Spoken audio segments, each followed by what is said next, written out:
आज एक पवित्र दिन जो दिन कि 76 वर्ष पूर्वे आम भारतर संविधान को कार्यकारी करा जदि भारत स्वाधीन है 1947 मसीहा अगस्ट 15 तारिख में आम पाखे से आम निजर संविधान नथिला अतएव आम ब्रिटिश सरकार जो संविधान रखी सेटा काम छड़ा हिसाब से तापरे आमे संविधान तैयारी करने गोटे कमिट से तत्कालीन सरकार गोटे कमिट करथिले जो थरे कि से कन्स्टिट्यूएंसी असेंबली हेड थिले आमर बाबा साहेब डॉक्टर अंबेडकर एवं तांकर प्रचेष्टार तथा तांको सहयोगी मानकर प्रचेष्टार गोटे सुंदर संविधान तैयारी हो पारा जोटा कि 397 धारा को लेकर से संविधान थिला से पृथ्वीर सब बड़ संविधान एवं आमर 397 धारा पृथ्वी कोठी नहीं एवं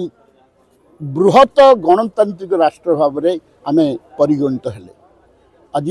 आमर प्रिय प्रधानमंत्री श्रीयुक्त नरेंद्र मोदी चाहती आम देशर अखंडता रहू आम देश को शत्रु माने जमी प्रवेश न करंतु सबु क्षेत्र में सी चाहती जे आमे भारतीय आमे इंडियन आमर भारत को आमे सुदृढ़ करवा भारत को बाह्य शत्रु आमे निश्चित भाव प्रोटेक्शन दबा आउ ओडिशा कथा जानते ओडिशा सरकार रे आमर श्रीयुक्त मोहन माझी अच्छा भारी भद्र मुख्यमंत्री गरीब घर पिला शिक्षकतारू आरंभ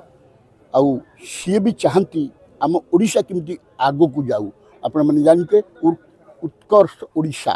28 तारिख होगा जाऊँगी एथुर जना पड़ी सी भी चाहती जे आम ओडिशा केमती आगो को बढ़ू आमर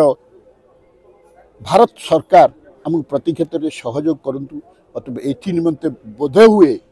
आमर प्रिय प्रधानमंत्री नरेंद्र मोदी 28 तारिख में आसुँच जो दिन उत्कर्ष ओडिशा हेबाकु जाउछि। 76तम साधारणतंत्र दिवस रे समस्त को बहुत बहुत बधाई। आम ब्लॉक तरफ गोटे थिला आमर जे ब्लॉक प्रशासन तरफ गोटे अशोक स्तंभ माने उद्घाटन करबे आज मानवर विधायक द्वारा एवं आमर ब्लॉक चेयरमैन वाइस चेयरमैन एवं अन्य जनप्रतिनिधि एवं समस्त पीआरए मेंबर को डाकी आम ब्लॉक परिसर रे जो अशोक स्तंभ पूर्व थिला सेटा को आम आज उद्घाटन कर।